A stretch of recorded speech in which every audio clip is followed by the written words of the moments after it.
നമസ്കാരം. Morning prime time ആരംഭിക്കും. കേരളം ലോക്സഭാ തെരഞ്ഞെടുപ്പ് പ്രചാരണത്തിന്റെ അവസാന ദിനങ്ങളിലേക്ക്. പ്രചാരണത്തിന് ഇനി 3 നാൾ മാത്രം. ദേശീയ നേതാക്കളെയും താരങ്ങളെയും രംഗത്തിറക്കി കളം പിടിക്കാനുള്ള ശ്രമത്തിലാണ് മുന്നണികൾ.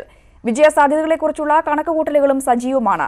വടക്കൻ കേരളത്തിൽ വയനാടും മലപ്പുറവുമാണ് UDF-നൊപ്പം ഉറച്ചു നിൽക്കുമെന്ന് പ്രവചിക്കപ്പെടുന്ന മണ്ഡലങ്ങൾ. ഓരോ ദിവസവും അജണ്ടകൾ മാറിമറിയുന്ന വടക്കൻ കേരളത്തിൽ രാഹുൽ ഗാന്ധിയുടെ സ്ഥാനാർത്ഥിത്വം തന്നെയാണ് പ്രധാന ചർച്ചാ വിഷയം. കൊലപാതക രാഷ്ട്രീയം സജീവ ചർച്ചയാകുന്ന വടകര, കാസർഗോഡ് മണ്ഡലങ്ങളിൽ വലിയ പ്രതീക്ഷയിലാണ് ഇരു മുന്നണികളും.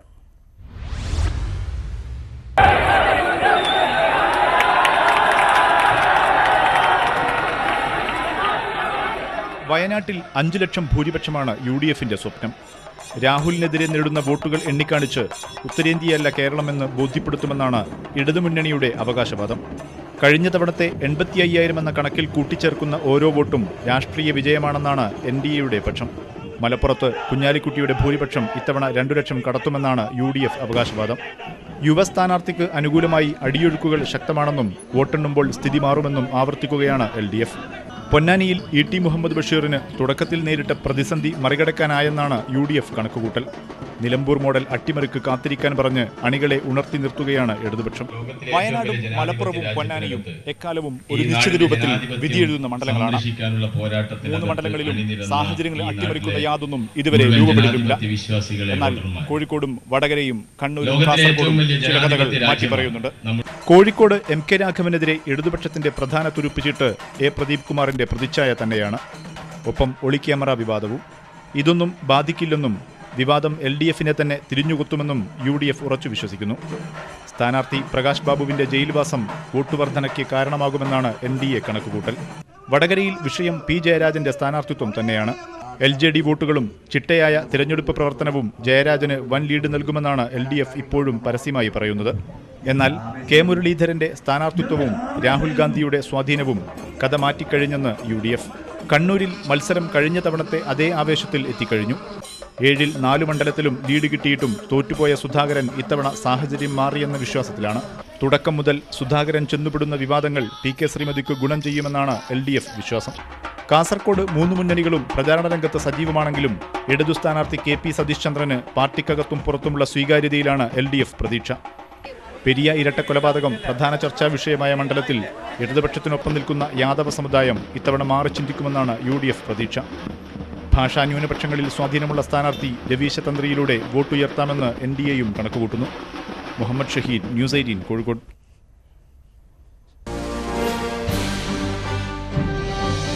കേരളത്തിൽ തെരഞ്ഞെടുപ്പിന് ഇനി 3 നാൾ മാത്രം. പ്രചാരണം അവസാന ഘട്ടത്തിലേക്ക് കടക്കുകയാണ്. പ്രതീക്ഷയിലാണ് മുന്നണികളും സ്ഥാനാർത്ഥികളും. പക്ഷേ അവസാന ജയം ആർക്ക് എന്ന് പ്രവചിക്കുക അസാധ്യമാണ്. ശബരിമലയും വികസനവും കേന്ദ്ര സർക്കാരിന്റെ നയങ്ങളുമൊക്കെ സജീവ ചർച്ചയാണ്. ഇതൊക്കെയും തെരഞ്ഞെടുപ്പിനെ ബാധിക്കുകയും ചെയ്യും. അടിയൊഴുക്കുകളും ശക്തമാണ്. കേരളം ഏത് മുന്നണിക്കൊപ്പമെന്നതാണ് ഈ ദിവസത്തെ പ്രധാന ചോദ്യം.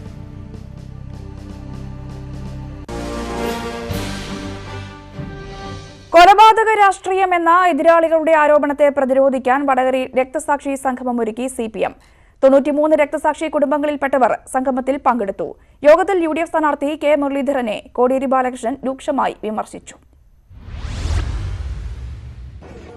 വടകര തെരഞ്ഞെടുപ്പ് പ്രചാരണത്തിലുടനീളം UDF-ഉം BJP-യും P ജയരാജനെ ഉന്നം വെച്ചാണ് കൊലപാതക രാഷ്ട്രീയം ചർച്ചയാക്കിയത്. അടിസ്ഥാന സൗകര്യ വികസനങ്ങളെക്കുറിച്ചോ ദേശീയ രാഷ്ട്രീയത്തെക്കുറിച്ചോ ഒന്നും വടകരയിൽ UDF കാര്യമായൊന്നും പറയുന്നില്ല. കൊലപാതക രാഷ്ട്രീയത്തിനും അക്രമ രാഷ്ട്രീയത്തിനും എതിരായി ഒരു വോട്ട് എന്നായിരുന്നു പ്രഖ്യാപിത മുദ്രാവാക്യം. ലക്ഷ്യം CPM-ഉം P ജയരാജനും തന്നെ. ആരോപണത്തെ പ്രതിരോധിക്കാനായിരുന്നു വടകരയിലെ CPM-ന്റെ രക്തസാക്ഷി സംഗമം. K മുരളീധരന്റെ പിതാവ് കൊലക്കേസ് പ്രതിയായിട്ടും അദ്ദേഹത്തെ ആരും കൊലയാളിയെന്ന് വിളിച്ചില്ലെന്ന് കോടിയേരി ബാലകൃഷ്ണൻ. ഈ മണ്ഡലത്തിൽ ഇപ്പോൾ മറ്റൊരു പ്രചരണവും കേൾക്കുന്നില്ല. അക്രമകാരിയെ കൊലപാതകം തോൽപ്പിക്കണമെന്ന് P ജയരാജൻ ഏതെങ്കിലും ഒരു കൊലപാതക കേസിൽ ശിക്ഷിക്കപ്പെട്ടിട്ടുണ്ടോ? ഇവിടെ പ്രസംഗിച്ചായി കണ്ടു. ഞാനൊരു കേസിലും പ്രതിയല്ല, കൊലക്കേസിൽ പ്രതിയല്ല. കരുണാകരൻ ദീർഘകാലം കേരളത്തിൻ്റെ മുഖ്യമന്ത്രിയായിരുന്ന ആളല്ലേ? ആ K കരുണാകരൻ അദ്ദേഹത്തിൻ്റെ രാഷ്ട്രീയ പ്രവർത്തനം തുടങ്ങുന്ന കാലത്ത് ഒരു കൊലക്കേസിൽ പ്രതിയായിട്ടില്ലേ? അതുകൊണ്ട് കരുണാകരനെ ആരെങ്കിലും കൊലയാളി എന്ന് വിളിക്കാറുണ്ടോ? കണ്ണൂർ, കോഴിക്കോട് ജില്ലകളിലെ 93 രക്തസാക്ഷി കുടുംബങ്ങളിൽ നിന്നുള്ളവർ സംഗമത്തിൽ പങ്കെടുത്തു. അധികം പേരും കണ്ണൂരിൽ നിന്ന്. ഒഞ്ചിയത്തെ CPM രക്തസാക്ഷി കുടുംബങ്ങളിലുള്ളവർ മുതൽ അവസാനമായി കൊല്ലപ്പെട്ടയാളുടെ കുടുംബത്തെ വരെ സംഗമത്തിൽ പങ്കെടുപ്പിച്ചു. ന്യൂസ് 18 വടകര. വയനാട്ടിൽ കോൺഗ്രസ് അധ്യക്ഷൻ രാഹുൽ ഗാന്ധിക്കായി താരപ്രചാരകർ എത്തുന്നു. ഗുലാം നബി ആസാദ് ഉൾപ്പെടെയുള്ള മുതിർന്ന നേതാക്കൾ ഇന്ന് വയനാട്ടിലുണ്ട്. പ്രിയങ്ക ഗാന്ധി തെരഞ്ഞെടുപ്പ് പ്രചാരണത്തിനായി നാളെ വയനാട്ടിലെത്തും. വയനാട്ടിൽ രാഹുലിന് ചരിത്ര വിജയം സമ്മാനിക്കാനുള്ള തയ്യാറെടുപ്പിലാണ് കോൺഗ്രസ്. വീടുകയറിയുള്ള പ്രചാരണത്തിന് പുറമെ രാഹുലിനായി താരപ്രചാരകരും എത്തുന്നു. ഗുലാം നബി ആസാദിന്റെ നേതൃത്വത്തിലാണ് ഇന്ന് മണ്ഡലത്തിലെ പര്യടനം. AICC general secretary Priyanka Gandhi രണ്ടാം ഘട്ട തെരഞ്ഞെടുപ്പ് പ്രചാരണത്തിനായി നാളെ വയനാട്ടിലെത്തും. പ്രിയങ്കാജി 20-ാം തീയതി എത്തും. ഞാൻ ഇന്നത് റിലീസ് ചെയ്തിട്ടുണ്ട്. ഇപ്പോൾ പ്രോഗ്രാം ഒഫീഷ്യലായിട്ട് നമ്മൾ ഒരു ദിവസത്തെ പരിപാടിയാണ്. 20-ാം തീയതി രാവിലെ 10-ന് കണ്ണൂർ വിമാനത്താവളത്തിലെത്തുന്ന പ്രിയങ്ക 10:30-ക്ക് മാനന്തവാടിയിൽ പൊതുയോഗത്തിൽ പങ്കെടുക്കും. പിന്നെ പുൽവാമ ആക്രമണത്തിൽ വീരമൃത്യു വരിച്ച ജവാൻ വസന്തകുമാറിന്റെ കുടുംബത്തെ സന്ദർശിക്കും. 1:30-ക്ക് പുൽപ്പള്ളിയിൽ കർഷക സംഗമം. 3-ന് നിലമ്പൂരിലും 4-ന് അരീക്കോടും പൊതുയോഗങ്ങളിൽ പ്രിയങ്ക ഗാന്ധി പങ്കെടുക്കും. സന്ദർശനത്തിന് മുന്നോടിയായി SPG സംഘം പരിശോധനകൾ നടത്തി. പരിപാടികൾ വൻ വിജയമാക്കാനുള്ള ഒരുക്കത്തിലാണ് കോൺഗ്രസ് നേതൃത്വം. ന്യൂസ് 18 വയനാട്. കേരളത്തിൽ 5 സീറ്റ് നേടാൻ അമിത്ഷായെ വെല്ലുവിളിച്ച് പ്രതിപക്ഷ നേതാവ് രമേശ് ചെന്നിത്തല. ഒരു സീറ്റും BJP നേടില്ല. രാഹുൽ ഗാന്ധിക്ക് വിമർശിക്കാൻ വേണ്ടി മാത്രം CPM ഇല്ല എന്നും ചെന്നിത്തല പറഞ്ഞു. സംസ്ഥാനത്ത് 5 സീറ്റ് നേടുമെന്ന അമിത്ഷായുടെ അവകാശവാദത്തെ രമേശ് ചെന്നിത്തല തള്ളി. ഞാൻ അമിത്ഷായെ വെല്ലുവിളിക്കുന്നു. ഒറ്റ സീറ്റും കേരളത്തിൽ RSS നേതൃത്വം കൊടുക്കുന്ന BJP ഇവിടെ കേരളത്തിൽ നേടില്ല. ഇത്തവണയും BJP അക്കൗണ്ട് കേരളത്തിൽ തുറക്കില്ല. അക്കാര്യത്തിൽ വളരെ ശക്തമായ സ്ഥിതിയാണ് കേരളത്തിലുള്ളത്. മതേതര ജനാധിപത്യ ശക്തികളുടെ അതിശക്തമായ കോട്ട ഭേദിക്കാൻ BJPക്ക് കഴിയില്ല. അത് വളരെ വ്യക്തമാണ്. കാൽക്കാശിന് വിലയില്ലാത്ത ഇടതുഭരണം വിലയിരുത്തുന്നത് കൂടിയാകും തിരഞ്ഞെടുപ്പ്. CPMനെ വിമർശിക്കാൻ രാഹുൽ ഗാന്ധി വേണ്ട, സംസ്ഥാന നേതാക്കൾ മതി. CPM അത്രയ്ക്കേ ഉള്ളൂവെന്നും ചെന്നിത്തല പറഞ്ഞു. കേരളത്തിലെ നേതാക്കൾ കൂടുതലായി പറയുന്നത് കൊണ്ടാണ് അദ്ദേഹം പറയേണ്ട ആവശ്യമില്ലാത്തത്. കാരണം ഞങ്ങൾ അതുകൊണ്ടല്ല, ഞങ്ങൾ ധാരാളമായി പറയുന്നുണ്ടല്ലോ. ഇവർക്കൊക്കെ മറുപടി പറയാൻ ഞങ്ങൾ മതി. അതിന് രാഹുൽ ഗാന്ധി ഒന്നും വേണ്ട. അത്രയ്ക്കുള്ളതേ ഉള്ളൂ ഇവർ. അതുകൊണ്ട് തന്നെ സ്വന്തം തട്ടകമായ ഹരിപ്പാട് ഉൾപ്പെടുന്ന ആലപ്പുഴ ലോക്സഭാ മണ്ഡലത്തിൽ UDF സ്ഥാനാർത്ഥി ഷാനിമോൾ ഉസ്മാന് വേണ്ടി ചെന്നിത്തല റോഡ് ഷോ നടത്തി. ന്യൂസ് 18 ആലപ്പുഴ. വയനാട്ടിൽ മത്സരിക്കുന്ന രാഹുൽ ഗാന്ധി CPMനെതിരെ പരാമർശം നടത്താത്തതിനെ വിമർശിച്ച് നരേന്ദ്രമോദി. രാഹുൽ ഗാന്ധി അവസരവാദ രാഷ്ട്രീയം കളിക്കുന്നുവെന്നാണ് മോദിയുടെ ആരോപണം. സൈനിക നടപടിയെ വിമർശിക്കുന്ന കോൺഗ്രസിനും CPMനുമെതിരെ രൂക്ഷമായ വിമർശനവും നരേന്ദ്രമോദി നടത്തി. തിരുവനന്തപുരത്തെ പ്രസംഗത്തിൽ ശബരിമലയുടെ പേര് പരാമർശിക്കാതെ നരേന്ദ്രമോദി. വിശ്വാസം സംരക്ഷിക്കുന്നതിനായി കോടതി മുതൽ പാർലമെന്റ് വരെ പോരാടും. ദൈവത്തിന്റെ പേര് പറയുന്നവരെ ഇടത് സർക്കാർ ജയിലിലടയ്ക്കുകയാണെന്നും പ്രധാനമന്ത്രി വിമർശിച്ചു. വിശ്വാസം സംരക്ഷിക്കാൻ ഏതറ്റം വരെയും പോരാടുമെന്നാണ് പ്രധാനമന്ത്രിയുടെ ഉറപ്പ്. ദൈവത്തിന്റെ പേര് പറയുന്നവരെ ഇടതു സർക്കാർ ജയിലിലടയ്ക്കുകയാണ്. വിശ്വാസ സംരക്ഷണത്തിൽ കോൺഗ്രസിന് ഇരട്ടത്താപ്പാണെന്ന് ആരോപിച്ച മോഡി അധികാരത്തിൽ തിരിച്ചെത്തിയാൽ കോടതി മുതൽ പാർലമെന്റ് വരെ വിശ്വാസ സംരക്ഷണത്തിനായി പോരാടുമെന്ന് വ്യക്തമാക്കി. 23 मई को जब फिर एक बार मोदी सरकार बनेगी तो कोर्ट से लेकर संसद तक हम आपकी आस्था के लिए लड़ेंगे. आस्था को संविधान संरक्षण दिलाने का काम हम करेंगे. സുപ്രീം കോടതി വിധി മറികടക്കാൻ ഭരണഘടനാ ഭേദഗതിക്ക് ശ്രമിക്കുമെന്ന സൂചന നൽകിയ പ്രധാനമന്ത്രി പക്ഷേ ശബരിമല എന്ന വാക്ക് പ്രസംഗത്തിൽ ഒരു വട്ടം പോലും ഉൾപ്പെടുത്തിയില്ല. आज यहां स्थिति ये बना दी गई है कि भगवान का नाम तक नहीं ले सकते. भगवान का नाम लेने पर यहां की कम्युनिस्ट सरकार झूठे केस करती है. രാഷ്ട്രീയ വിഷയങ്ങൾ വിശദീകരിക്കുന്നതിനോടൊപ്പം മത്സ്യത്തൊഴിലാളികളുടെ പേര് പ്രത്യേകം പരാമർശിക്കാനും തയ്യാറായി. മത്സ്യത്തൊഴിലാളികൾ നാടിന്റെ സംരക്ഷകരാണെന്ന് നരേന്ദ്രമോദി. केरल के माछी मारे साथियों का जिन्होंने अपनी जान हथेली पर रखकर लोगों की जान बनाई, ये हमारे साथी सच में हमारे समंदर के चौकीदार है. കേരളത്തിലെ അക്രമരാഷ്ട്രീയം അടക്കം വിശദീകരിച്ച് CPMനും കോൺഗ്രസിനുമെതിരെ രൂക്ഷ വിമർശനമാണ് പ്രധാനമന്ത്രി തിരുവനന്തപുരത്ത് നടത്തിയത്. അയൽ സംസ്ഥാനങ്ങളിലെ തെരഞ്ഞെടുപ്പ് വേദികളിൽ പോലും ശബരിമല എന്ന വാക്കുപയോഗിച്ച നരേന്ദ്രമോദി കേരളത്തിലെത്തിയപ്പോൾ വിശ്വാസ വിഷയങ്ങളിൽ അഭിപ്രായം പറഞ്ഞപ്പോൾ പോലും ശബരിമല എന്ന വാക്ക് ഉപയോഗിച്ചിട്ടില്ല. രാഷ്ട്രീയ വിവാദങ്ങൾ ഉൾപ്പെടുത്തിയ പ്രസംഗത്തിൽ മത്സ്യത്തൊഴിലാളികളുടെ പേര് പ്രത്യേകം പരാമർശിക്കപ്പെട്ടു എന്നതും ശ്രദ്ധേയമാണ്. തിരുവനന്തപുരത്ത് നിന്നും TG സജിത്, ന്യൂസ് 18. ശബരിമല തന്നെയാണ് ഈ തെരഞ്ഞെടുപ്പിൽ BJPയുടെ പ്രധാന ആയുധം. ഒളിഞ്ഞും തെളിഞ്ഞും നേതാക്കൾ ഇത് വ്യക്തമാക്കുന്നുണ്ട്.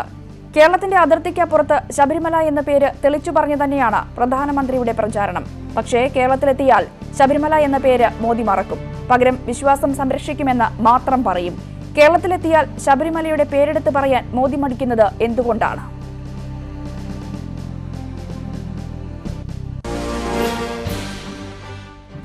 മാധ്യമങ്ങളെ നിശിതമായി വിമർശിച്ച് പൊന്നാനിയിലെ LDF സ്ഥാനാർത്ഥി PV അൻവർ. മാധ്യമങ്ങൾ മുഴുവൻ കള്ളപ്രചാരണം നടത്തുകയാണ് എന്നാരോപിച്ച് അൻവർ പ്രതികരണം ആരാഞ്ഞപ്പോൾ ക്ഷുഭിതനായി. പൊന്നാനിയിൽ തോറ്റാൽ പൊതുപ്രവർത്തനം അവസാനിപ്പിക്കുമെന്നായിരുന്നു അൻവറിന്റെ കഴിഞ്ഞ ദിവസത്തെ പ്രസംഗം.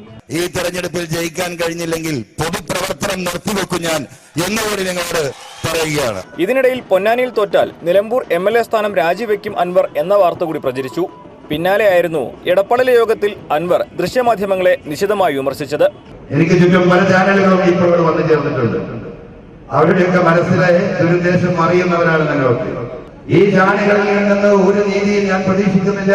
കേരളത്തിലെ ഇടതുപക്ഷക്കാർ ഒരു നീതിയും പ്രതീക്ഷിക്കുകയും വേണ്ട. ഈ നാട്ടിൽ നടക്കുന്നത് മുഴുവനതാണ് നമുക്കറിയാം. ഒരു യാഥാർത്ഥ്യവുമായി ഒരു ബന്ധവുമില്ലാത്ത വാർത്തകൾ. യോഗത്തിന് ശേഷം പ്രതികരണം തേടിയ ന്യൂസ് 18 സംഘത്തോടും അൻവർ ക്ഷുഭിതനായി. പ്രചരിക്കുന്ന വാർത്തയിൽ വാസ്തവം മാത്രം ഒന്നും പറയുന്നില്ല, ഞാൻ സംസാരിക്കില്ല. ന്യൂസ് 18 മലപ്പുറം. തിമർത്തു പെയ്യുന്ന മഴയിലും ആവേശം ചോരാതെ PK കുഞ്ഞാലിക്കുട്ടിക്ക് വേണ്ടി പ്രചാരണത്തിനിറങ്ങി രാജ്യസഭാ പ്രതിപക്ഷ നേതാവ് ഗുലാം നബി ആസാദ്. രാത്രി 9:30 PK കുഞ്ഞാലിക്കുട്ടിയുടെ മലപ്പുറത്തെ റോഡ് ഷോയിൽ പങ്കെടുത്തത്. മലപ്പുറത്തെ മൈലപ്പുറത്തെ സ്വീകരണ കേന്ദ്രത്തിൽ ഗുലാം നബി ആസാദ് പ്രവർത്തകരെ അഭിസംബോധന ചെയ്തു. BJPയുടെ അവസാനമാണ് ഈ തെരഞ്ഞെടുപ്പിലൂടെ കാണാൻ പോകുന്നതെന്നും അദ്ദേഹം പറഞ്ഞു. ഗുലാം നബിയുടെ സാന്നിധ്യം ആവേശം പകരുന്നതായി പറഞ്ഞ കുഞ്ഞാലിക്കുട്ടി കേരളത്തിലെ 20 സീറ്റുകളിലും UDF ജയിക്കുമെന്നും കേരളത്തിൽ നിന്നുള്ള ശക്തമായ പിന്തുണ UPA സർക്കാരിനുണ്ടാവുമെന്നും ഉറപ്പു നൽകി. NDA സ്ഥാനാർത്ഥി സുരേഷ് ഗോപിക്ക് വോട്ട് തേടി കുടുംബം. ഭാര്യ രാധികയും മകൻ ഗോകുലുമാണ് സുരേഷ് ഗോപിക്ക് വേണ്ടി പ്രചാരണത്തിനായി തൃശൂരിലെത്തിയത്. തൃശൂരിലെ സ്റ്റാർ വാർ നേരിട്ടറിയാനും സ്ഥാനാർത്ഥിയായ ഭർത്താവിനു വേണ്ടി വോട്ട് ചോദിക്കാനുമാണ് മകൻ ഗോകുലിനൊപ്പം രാധിക എന്ന വീട്ടമ്മ എത്തിയത്. തൃശൂരിലെ ഓരോ കവലകളിലും കുടുംബ കൂട്ടായ്മകളിലുമെത്തി രാധിക ഭർത്താവിന് വോട്ട് ചോദിച്ചു.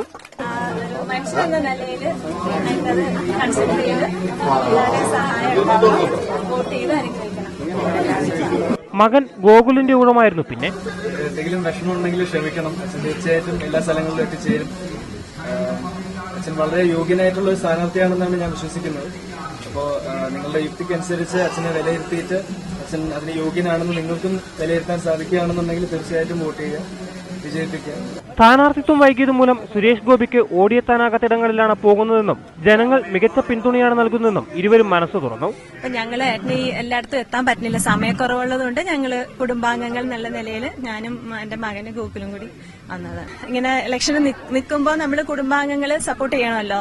അപ്പൊ അത് നമ്മുടെ ഒരു കടമയാണ്. അതുകൊണ്ട് ഞങ്ങളെ കൊണ്ട് ചെയ്യാൻ പറ്റുന്നത് ഞങ്ങള് ചെയ്യുന്നു. തെറ്റിദ്ധരിക്കുന്ന ഒരുപാട് ആൾക്കാരുണ്ട്. അപ്പം അവരൊക്കെ ഒന്ന് ശരിയായിട്ട് ധരിക്കാനുള്ളൊരു പ്ലാറ്റ്ഫോം അച്ഛന് കൊടുക്കുകയാണെന്നുണ്ടെങ്കിൽ ശരിയായിട്ട് അച്ഛൻ ധരിപ്പിക്കും എല്ലാവരെയും, അത് ഉറപ്പാണ്. അപ്പം അതിന് ഒരു അവസരം അച്ഛന് കിട്ടട്ടെ. അത് ദൈവനിയോഗമാണെങ്കിൽ നടക്കട്ടെ, അല്ലെങ്കിൽ എന്താണെന്ന് വെച്ചാൽ ആവട്ടെ. ഇരുവരോടുമൊപ്പം സുരേഷ് ഗോപിയുടെ സഹോദരങ്ങളും അടുത്ത ബന്ധുക്കളും പ്രചാരണ പരിപാടികൾക്കായി തൃശൂരിലെത്തിയിട്ടുണ്ട്. സുഹൃത്തുക്കളെ കണ്ട് ജ്യേഷ്ഠന്റെ വിജയം ഉറപ്പാക്കാനുള്ള തിരക്കിലാണ് സഹോദരങ്ങൾ. ന്യൂസ് 18 തൃശൂർ. യേശുക്രിസ്തുവിന്റെ പീഡാനുഭവത്തിന്റെയും കുരിശുമരണത്തിന്റെയും ഓർമ്മ പുതുക്കി വിശ്വാസികൾ ഇന്ന് ദുഃഖവെള്ളി ആചരിക്കുന്നു. ത്യാഗസ്മരണയിൽ പള്ളികളിൽ പ്രത്യേക പ്രാർത്ഥനകളും കുരിശിന്റെ വഴിയും നടക്കും. കൂടുതൽ വിവരങ്ങളുമായി കുരിശുമല തീർത്ഥാടന കേന്ദ്രമായ മലയാറ്റൂരിൽ നിന്നും വിനീത ചേരുന്നു. വിനീത, പ്രത്യേക പ്രാർത്ഥനാ ചടങ്ങുകൾക്കൊക്കെ പള്ളിയിൽ തുടക്കമായോ? എപ്പോഴാണ് മലയാറ്റൂരിൽ കുരിശിന്റെ വഴി ആരംഭിക്കുക?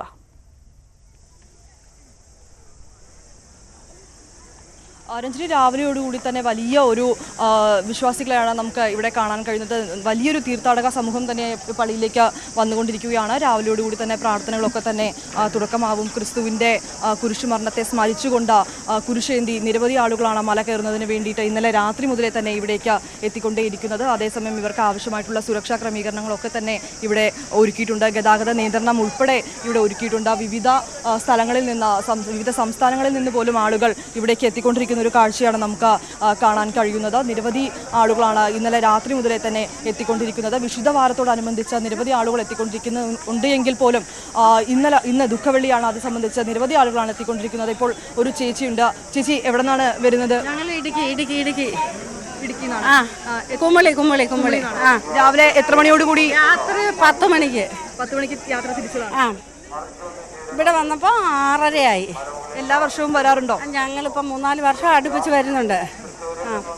എന്തെങ്കിലും ആഗ്രഹ സബലീകരണം? എല്ലാ ആഗ്രഹവും സാധിക്കുന്നുണ്ട്. എൻ്റെ മോന് മേലാതിരുന്നു. മോനിതേ വിഷമുള്ള പൂച്ച കടിച്ച് ഞങ്ങൾ പ്രത്യേകം പ്രാർത്ഥിച്ചു. മലയാറ്റുമാല ഇവനെ കൊണ്ട് കുരിശും ചുവന്നുകൊണ്ട് കയറ്റിക്കാമെന്ന് പറഞ്ഞു. ഞങ്ങൾ മല കയറുക. പ്രത്യേകം മുത്തപ്പൻ്റെ അനുഗ്രഹം ഞങ്ങൾക്ക് ഒത്തിരി കിട്ടിയിട്ടുണ്ട്. ഒരുപാട് അനുഗ്രഹങ്ങൾ മഴ ചൊരിയാതെ കിട്ടിയിട്ടുണ്ട്. ഞങ്ങൾ ഒത്തിരി നന്ദി പറയുന്നുണ്ട്. എല്ലാ വർഷവും മുത്തപ്പനെ കാണാൻ വരണമെന്ന് ആഗ്രഹമുണ്ട്. ഇത്തരത്തിൽ വർഷം തോറും വരുന്ന തീർത്ഥാടകരുമുണ്ട്. ഈ കൂട്ടത്തിൽ ചെറിയ കുഞ്ഞുങ്ങൾ വരെ കുരിശ് ഏന്തിക്കൊണ്ട് മല കയറാൻ പോകുന്ന ഒരു കാഴ്ച തന്നെയാണ് നമുക്ക് ഇവിടെ നിന്ന് കാണാൻ കഴിയുന്നത്. മാർത്തോമ തിരുശേഷിപ്പിൻ്റെ മുന്നിൽ മെഴുകുതിരി കത്തിച്ചു വെച്ച തുടങ്ങുന്ന യാത്ര പള്ളിയിലെത്തി പ്രാർത്ഥിച്ചതിനു ശേഷം അവരുടെ ആഗ്രഹങ്ങളും അവരുടെ ദുഃഖങ്ങളെല്ലാം അവിടെ പറഞ്ഞ അവസാനം അവർ മലയിറങ്ങും. ഇന്ന് എല്ലാ സുരക്ഷാ ക്രമീകരണങ്ങളും ഇവർക്ക് ഇവിടെ ഒരുക്കിയിട്ടുണ്ട്. വലിയൊരു തീർത്ഥാടകർ തന്നെയാണ് നമുക്ക് കാണാൻ കഴിയുന്നത്. വലിയൊരു തിരക്ക് തന്നെയാണ്. ഇനിയും വരും മണിക്കൂറുകളിൽ ഈ ഒരു തീർത്ഥാടകരുടെ തിരക്ക് വർദ്ധിക്കുമെന്ന് തന്നെ നമുക്ക് കരുതാം. യേശുക്രിസ്തുവിന്റെ പീഡാനുഭവത്തിന്റെയും കുരിശുമരണത്തിന്റെയും ഓർമ്മ പുതുക്കി വിശ്വാസികൾ ഇന്ന് ദുഃഖവെള്ളി ആചരിക്കുന്നു. മലയാറ്റൂർ അടക്കമുള്ള പള്ളികളിൽ വലിയ തിരക്കാണ് അനുഭവപ്പെടുന്നത്. വിശദാംശങ്ങളാണ് വിനീത വിജി നൽകിയത്. മറ്റു വാർത്തയിലേക്ക് വരുമ്പോൾ, ആലുവയിൽ അമ്മയുടെ ക്രൂരമർദ്ദനത്തിനിരയായ കുട്ടിയുടെ നില അതീവ ഗുരുതരമായി തുടരുന്നു. ശസ്ത്രക്രിയ നടത്താൻ കഴിഞ്ഞെങ്കിലും തലച്ചോറിന്റെ പ്രവർത്തനം ഇനിയും മെച്ചപ്പെട്ടിട്ടില്ല. പ്രതിയായ അമ്മയെ കോടതി 14 ദിവസത്തേക്ക് റിമാൻഡ് ചെയ്തു. ആലുവയിൽ അമ്മയുടെ ക്രൂരമർദ്ദനത്തിനിരയായ 3 വയസ്സുകാരനെ നിരീക്ഷിക്കാനും വിദഗ്ധ ചികിത്സ നൽകാനുമായി സർക്കാർ 3-അംഗ മെഡിക്കൽ സംഘത്തെ നിയോഗിച്ചിരുന്നു.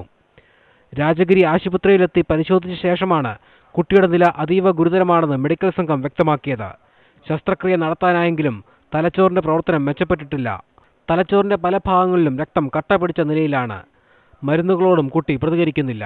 ഏതായാലും വെന്റിലേറ്ററിന്റെ സഹായത്തോടെ തുടർ ചികിത്സ നൽകാനാണ് തീരുമാനമെന്നും മെഡിക്കൽ സംഘം അറിയിച്ചു. രോഗി വെന്റിലേറ്ററാണ് ഉള്ളത്. ഈ വെന്റിലേറ്റർ ചികിത്സയും തലച്ചോറിന് നീർക്കെട്ട് കുറയ്ക്കാനുള്ള ചികിത്സയും ഈ പഴുപ്പോ അല്ലെങ്കിൽ ഇൻഫെക്ഷനോ വരാതിരിക്കാനുള്ള ചികിത്സയും തുടർന്ന് നൽകുക എന്നുള്ളതാണ് ഇപ്പോഴത്തെ രീതി. കുട്ടിയുടെ സംരക്ഷണവും ചികിത്സയും സാമൂഹ്യനീതി വകുപ്പ് ഏറ്റെടുത്തിട്ടുണ്ട്. അമ്മയ്ക്കെതിരെ വധശ്രമത്തിനും ശിശു സംരക്ഷണ നിയമപ്രകാരവുമാണ് കേസെടുത്തിരിക്കുന്നത്. ന്യൂസ് 18 കൊച്ചി. ഹൃദയ ശസ്ത്രക്രിയയ്ക്ക് ശേഷം കൊച്ചിയിലെ അമൃത ആശുപത്രിയിൽ കഴിയുന്ന 18 ദിവസം പ്രായമായ കുഞ്ഞ് 48 മണിക്കൂർ നിരീക്ഷണത്തിൽ തുടരുന്നു. 6 മണിക്കൂർ നീണ്ടുനിന്ന ശസ്ത്രക്രിയ വിജയകരമായിരുന്നു. കുട്ടിയുടെ ഹൃദയത്തിലെ ജന്മനാ ഉള്ള വൈകല്യങ്ങൾ പരിഹരിക്കാൻ വേണ്ടിയായിരുന്നു ശസ്ത്രക്രിയ. കുഞ്ഞിന്റെ ആരോഗ്യസ്ഥിതി ഡോക്ടർമാർ നിരന്തരം നിരീക്ഷിക്കുന്നുണ്ട്. ചൊവ്വാഴ്ച വൈകിട്ടോടെയാണ് കുഞ്ഞിനെ അമൃത ആശുപത്രിയിൽ പ്രവേശിപ്പിച്ചത്. സർക്കാരിന്റെ ഹൃദയം പദ്ധതിയിൽ ഉൾപ്പെടുത്തിയാണ് കുഞ്ഞിന്റെ ചികിത്സ. ഹൃദയ സംബന്ധമായ അസുഖത്തെ തുടർന്ന് ശ്രീജിത്ത് മെഡിക്കൽ സയൻസിൽ പ്രവേശിപ്പിച്ച 5 ദിവസം പ്രായമുള്ള കുട്ടിയെ തിരിച്ച് നാട്ടിലെത്തിക്കും. ആരോഗ്യനില തൃപ്തികരമെങ്കിലും ശസ്ത്രക്രിയയ്ക്കായി ബന്ധുക്കൾ തയ്യാറാകാത്തതാണ് കുട്ടിയെ നാട്ടിലേക്ക് തിരികെ അയക്കാൻ കാരണം. സങ്കീർണമായ ശസ്ത്രക്രിയയിലൂടെ ഫലങ്ങൾ 5 വയസ്സുവരെ കുട്ടിയെ ബാധിച്ചേക്കുമെന്നും ഡോക്ടർമാർ വ്യക്തമാക്കിയിരുന്നു. മലപ്പുറം വേങ്ങൂർ സ്വദേശികളായ നജാദും ഇർഫാനിയുമാണ് കുട്ടിയുടെ മാതാപിതാക്കൾ. പെരിന്തൽമണ്ണയിലെ സ്വകാര്യ ആശുപത്രിയിൽ നിന്നും ബുധനാഴ്ച രാത്രിയാണ് കുട്ടിയെ ശ്രീചിത്ര മെഡിക്കൽ സയൻസിൽ പ്രവേശിപ്പിച്ചത്. കഴിഞ്ഞ കുറച്ച് ദിവസങ്ങളായി കേരളം കാത്തിരിക്കുന്നത് 3 പിഞ്ചു കുഞ്ഞുങ്ങളുടെ ഭാവിയിലേക്കാണ്. 1. ആലുവയിൽ മാതാപിതാക്കളുടെ ക്രൂരമർദ്ദനത്തിനിരയായ കുട്ടി. 2. അമൃത ആശുപത്രിയിൽ ശസ്ത്രക്രിയയ്ക്ക് വിധേയനായ 18 ദിവസം മാത്രം പ്രായമുള്ള കുട്ടി. 3. ശ്രീചിത്രയിൽ പ്രവേശിക്കപ്പെട്ട 5 ദിവസം മാത്രം പ്രായമുള്ള കുട്ടി. ഇതിൽ ഗുരുതരാവസ്ഥയിൽ കഴിയുന്നത് ആലുവയിൽ മർദ്ദനമേറ്റ കുട്ടിയാണ്. തലച്ചോറിന്റെ പ്രവർത്തനം ഇനിയും മെച്ചപ്പെട്ടിട്ടില്ല. കുട്ടിയെ അതിക്രൂരമായി മർദ്ദിച്ച അമ്മ ഇപ്പോൾ റിമാൻഡിലാണ്. എന്തിനാ ഈ ക്രൂരത എന്ന് ചോദിക്കുമ്പോഴും മലയാളി പ്രാർത്ഥിക്കുന്നു, കാത്തിരിക്കുന്നു.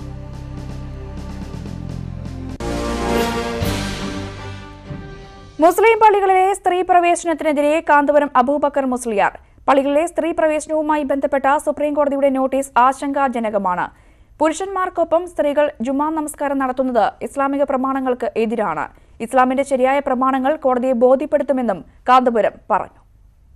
സ്ത്രീകളെ രംഗത്തിറക്കുന്നതും അവർ ആരാധനകൾക്ക് വീട് വിട്ടിറങ്ങുന്നതും ഉത്തമമല്ല എന്ന് മാത്രം ഇപ്പോൾ പറയുന്നു. അത് ചിലപ്പോൾ സുന്നത്തിന് വിരുദ്ധമാകും, ചിലപ്പോൾ ഹറാമ് ആകും. അത് പല വിധത്തിലും ഉണ്ട്. മേടമാസ വിഷുപൂജകൾക്കായി തുറന്ന ശബരിമല ക്ഷേത്രനട ഇന്നടയ്ക്കും. ഹരിവരാസനം പാടി രാത്രിയാണ് ക്ഷേത്രനട അടയ്ക്കുക. ഇടവമാസ പൂജകൾക്കായി മെയ് മാസം 14 വൈകുന്നേരം 5 ഇനി നട തുറക്കുന്നത്. വിഷുക്കണി ദർശിക്കാൻ അടക്കം വൻ ഭക്തജന തിരക്കാണ് ഇത്തവണ അനുഭവപ്പെട്ടത്. ഇനിയുള്ള മാസപൂജകളിൽ 5 ദിവസത്തേക്കാണ് നട തുറക്കുക. 2016 റഷ്യൻ ഇടപെടൽ തെളിയിക്കാൻ റോബർട്ട് മുള്ളറിന് സാധിച്ചിട്ടില്ല എന്ന് അറ്റോർണി ജനറൽ വില്യം ബാർ.